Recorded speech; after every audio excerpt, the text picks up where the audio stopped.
Here's how I make my stickers at home. I buy my sticker paper from Online Labels. I get the weatherproof matte paper. I also buy laminating sheets so I can add it over the sticker paper and make my stickers more water resistant.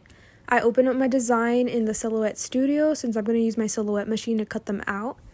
Here I am printing my sticker designs using my Canon Pixma Pro 100 printer. I also then add the laminating sheet once it's done printing, but I kind of forgot to record that step. Here are the settings that I use for my Silhouette machine. And here is my Silhouette machine cutting up my sticker design. Usually I'm fighting with it every now and then because the cut lines are off, but today it decided to work and it did a pretty good job. And here are my stickers. Are you looking to start your own sticker business? If so, here's what you're going to need.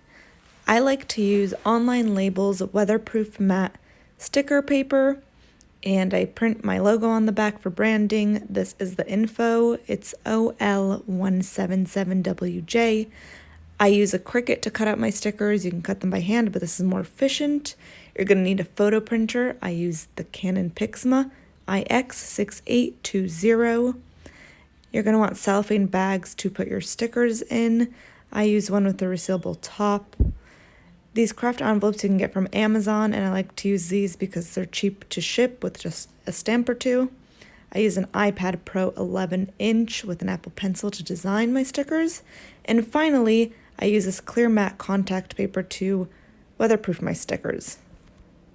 So I run a small stationery and art business that at the moment sells mostly stickers. I always show behind the scenes of making my products, so I've been asked loads of times what printer I use and do I recommend. I use this printer for my stickers, business cards, bookmarks, literally anything and everything. And it's the Canon IP8750. I'm definitely not professional, but I've written some notes, pros and cons and whatever, and here they are. So these cost about £320 new or £100 to £200 used. They are wireless inkjet printers that print up to A3+. You just adjust these little things at the back to help feed the paper in, and it prints up to 300 GSM. I think the quality is actually really good, and this is without adjusting any colors or anything like that because this is my first ever printer. I wasn't ready to faff with all of that yet. I just set it to glossy paper, and you can just pick through all these different settings and you can adjust the colors if you're up for that. For me, it was really easy to set up and use, and I always recommend this print to everyone, but I think it is important to go through the cons, so here they are. As you can see in this clip here, I'm having to load the papers in one by one. This can be quite time consuming. It might be just the paper's fault, not the printer as well, but something to note. Also, both sticker papers I use jam in this printer, not every time, but enough time. So the registration marks for my cutting machine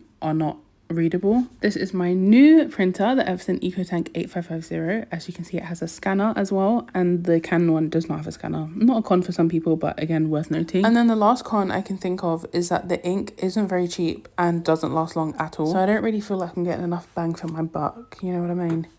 So if you guys are ever wondering how to make your own stickers, this is how you do it. Go to Walmart, get these Avery stickers, type in this code at the top of the sheet into Google, as I'm doing here, and then click on the first one that pops up, and then you're going to go ahead and start making your design. I was scrolling through and then decided to type the number at the search bar at the top.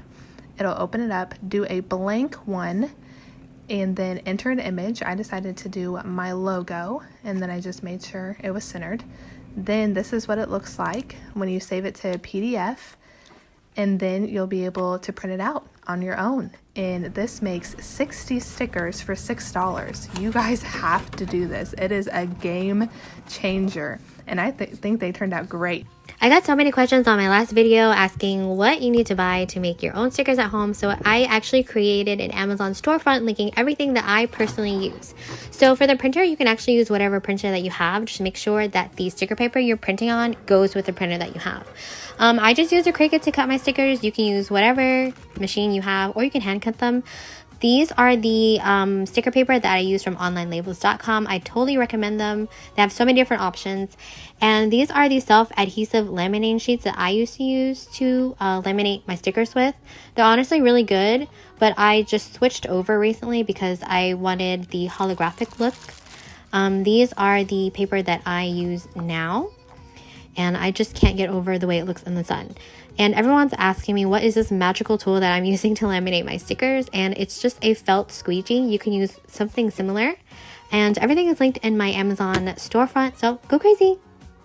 When I saw how easy it was to make my own stickers, I immediately was like, I need to make these because stickers can be so expensive. So I just scrolled on Pinterest. There's tons of sticker sheets on here. Just make sure you don't get any that are eBay, because those are ones that are like sold. You don't want to be taking anybody's work. And then I printed them at Staples just because I knew that the color would be better on the bigger printers. Ended up only costing me, I want to say $1 or $2 to print all of these sheets. The color just turned out so much better than it would on our at-home printer. And then I just started cutting these out, and I am by no means an expert at cutting anything, honestly, but I feel like the more times I do this, the easier it'll get.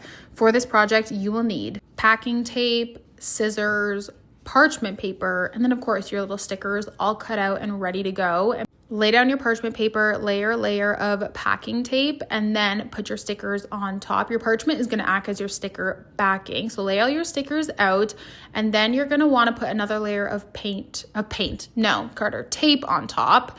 And the one thing I just didn't realize is that there was going to be seams. So I got to figure out another way to do this. And then I just rolled over it with a rolling pin to make sure that it was really stuck on. And then you're going to want to cut out your stickers. I left a layer of the parchment on it just because that is the sticky stuff. But basically your parchment paper, like I said, acts as your sticker backing. So you just peel that off, and there you have your own stickers. This is how I make my easy peel stickers using my Cricut. The first thing you want to do is upload your image to Design Space. After that, you select the image and click on Offset. I personally like my offset to be 0.08, but you can choose whatever size you want. I'm then going to change my offset color to white, but again, if you want it to be a different color, you can do a different color. I'm going to flatten this first offset and image together because this is going to be the actual sticker. I'm going to select the image that we flattened and click on offset again and change it to 0.05. This is what allows us that extra backing for the easy peel. I move my image out of the way, and you want to make sure that this new offset is also a print then cut. I'm going to duplicate it 3 times and then select all 3, go up to a line and click center.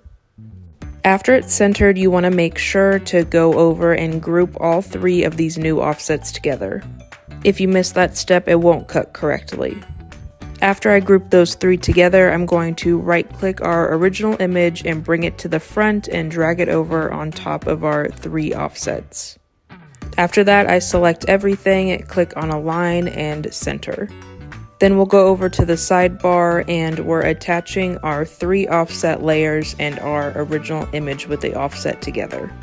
Then you can start duplicating and laying them out. You are not going to select all of them and flatten them, because if you do that, you won't have the easy peel back. Then you'll want to click on Make It, and it split my stickers up into 2 separate mats. But if you click on the 3 dots in the upper left hand of the image, you can move mats and put more onto one sheet. I take my Avery self-adhesive laminate and I cut it within the registration marks, because personally for mine, it will not read the registration marks if I have the laminate over the lines. And then I put it on the mat. I prefer the light grip mat.